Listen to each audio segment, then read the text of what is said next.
como este profeta Nahum estaba profetizando sobre este carácter del Señor, de su gracia, de su ira. Primero dice que Jehová es vengador y lleno de indignación, y se venga de sus adversarios y guarda enojo para con sus enemigos.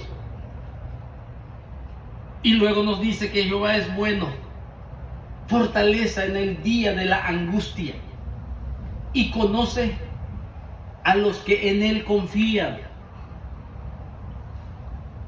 Conoce a los que en él confían en el día de la angustia. En todo el mundo, mis hermanos, en este año 2025, no hay ni un país, ni una nación que no haya pasado por angustia, que no haya pasado por grandes inundaciones, desapareciendo casas y pueblos enteros. En muchas naciones del mundo no ha habido, mis hermanos, esos grandes rascacielos que se han venido abajo. Y dentro de los escombros está la angustia y el dolor. En muchas naciones del mundo, mis hermanos, grandes tornados, sin ir muy lejos, aquí en la parte norte de nuestro país. Los grandes tornados arrasando todo, angustia y dolor.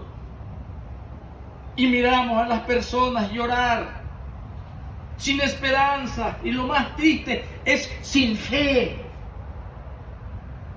Si a ti todavía no ha venido y no ha llegado la angustia, y no has mirado la ira de Dios sobre las naciones o en la civilización que nosotros vivimos, necesitamos prepararnos, necesitamos fortalecernos, porque para cuando llegue el día del torbellino, el día del tornado, el día del terremoto, el día del fuego y la lumbre, cuando llegue ese día, debemos estar ya listos y preparados. Jesucristo lo enseñó en el huerto del Getsemaní. Ahí está el consejo, mis hermanos.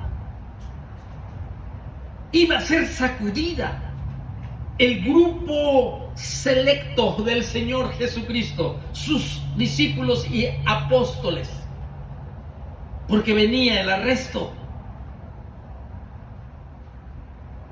La hora de las tinieblas había llegado. Venía lo más fuerte del asunto, pero lo más difícil era para nuestro Señor Jesucristo, que Él, siendo en forma de Dios, mis hermanos, sin pecado y sin maldad, iba a venir lo más horrendo que era para Él, nuestros pecados sobre Él. Y allí el Señor los invitó a orar, los invitó a fortalecerse en el huerto del Getsemaní, antes de que llegaran los soldados, los ancianos, los sacerdotes. Y ellos no pudieron orar. Antes de que llegara el torbellino, ellos no pudieron fortalecerse, no pudieron aprovechar ese momento, porque estaban también cansados. Habían celebrado la Pascua, andaban muy ocupados, y es entendible. Así en estos tiempos andamos muy ocupados y no hay tiempo para fortalecernos. No hay tiempo para tomar la bendición del Señor, nuestro alimento espiritual, que venga lo que venga, no hay cambio, no hay doble ánimo. Pero los apóstoles se durmieron y no aprovecharon ese tiempo. Asimismo pasará a esta generación. ¿Sí? La ira de Dios se va a mostrar, y ya se está mostrando. Solo que somos como los avestruces que enterramos nuestra cabeza sobre la arena para no ver lo que sucede a nuestro alrededor, a pesar que nuestros ojos contemplan lo que está pasando. ¿Acaso el Señor no es soberano para conducir sus profecías apuntando a los últimos tiempos, para dar cumplimiento a lo que está escrito? Y Él va a mover cielo, mar y tierra. Para Él no hay nada imposible. Él tiene poder sobre las naciones. Él tiene poder sobre los gobernantes para que su plan se cumpla. Hay mucho versículo bíblico que nos enseña esto. Pero la ira de Dios es el tema. Y es un peligro negar la ira de Dios. Es un peligro.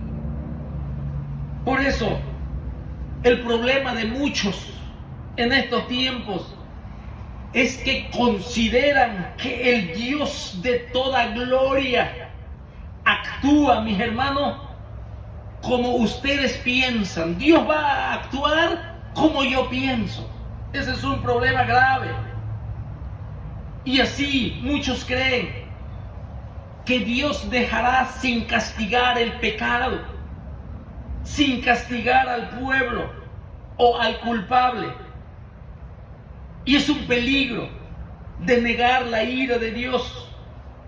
Y te voy a decir por qué, mis hermanos. Sin la ira de Dios, escuche bien, y espero que esto se grabe en lo más profundo de tu corazón y entiendas que no debes de negar la ira de Dios. Es un peligro. Y hay evidencias fuertes y bíblicas que nos enseñan que Dios es fuego consumidor.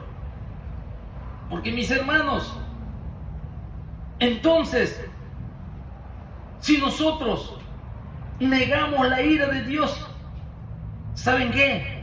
Sin la ira de Dios, el evangelio no tiene sentido. Sin la ira de Dios, lo que Jesucristo hizo en la cruz del Calvario al poner su vida por nosotros no tiene sentido. Si no creemos nosotros, si no aceptamos la ira de Dios, entonces todo lo que sufrió nuestro Señor Jesucristo, ese desprecio y ese escarnio y esas escupidas que le dieron en su rostro y todos sus sufrimientos, entonces no tiene sentido si nosotros negamos la ira de Dios, el juicio de Dios. Porque la muerte de Cristo, mis hermanos, tiene sentido. Necesitamos entender esto. Si negamos la ira de Dios, hermanos, entonces todo el plan de Dios para ser salvo no tiene propósito. Entonces la muerte de nuestro Señor Jesucristo, si nosotros negamos la ira de Dios, no tiene sentido, no tiene propósito, es absurdo. Si no hay pecado, entonces es absurdo. La ira de Dios, mis hermanos. Entonces Cristo murió por nada. Si no hay castigo por el pecado, ¿por qué nos aferramos tanto a la bondad y a la misericordia? Si en realidad nuestro Señor Jesucristo puso su vida para que nosotros, mis hermanos, no caiga la ira de Dios sobre nosotros. La ira de Dios es real. Si se rechaza la ira de Dios, entonces nosotros no entenderemos la razón del Evangelio. La razón del Evangelio es darnos precisamente salvación de la ira de Dios. ¿Te das cuenta por qué es tan importante esta enseñanza que ya no queremos enseñar?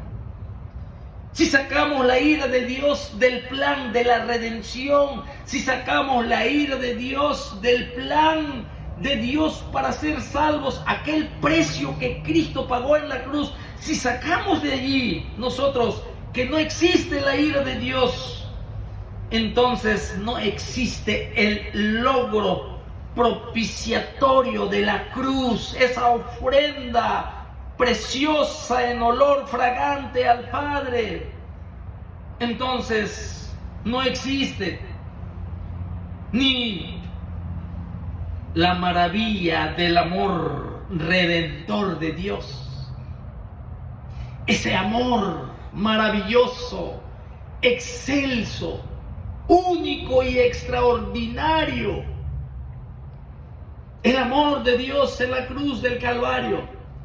Si no existe la ira de Dios, entonces todo eso es absurdo. Si no existe la ira de Dios, entonces nuestro evangelismo, el predicar el evangelio, no tendrá la urgencia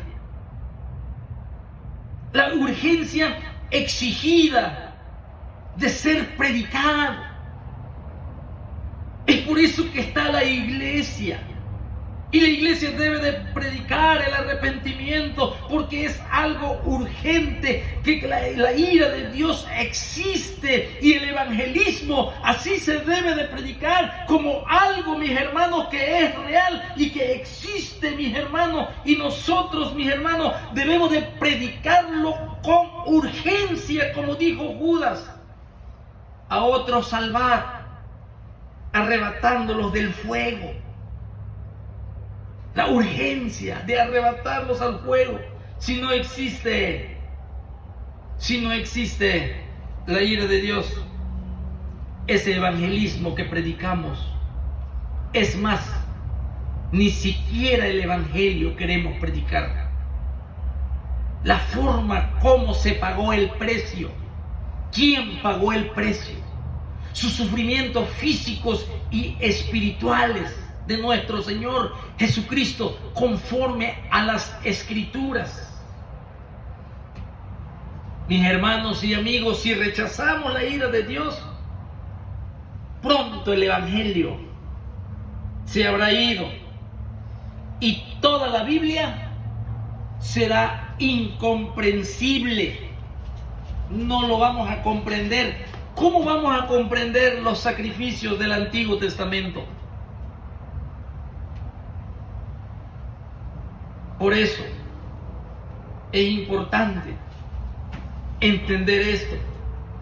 Solo, mis hermanos, escuche bien, solo el que conoce y acepta la ira de Dios de todo corazón será inundado y dominado por la grandeza de su misericordia, la grandeza de su amor, la grandeza de su benignidad, la grandeza de su gracia. Cuando nosotros lo aceptamos y lo conocemos y lo tenemos, mis hermanos, esa enseñanza de la ira de Dios, hay un resultado.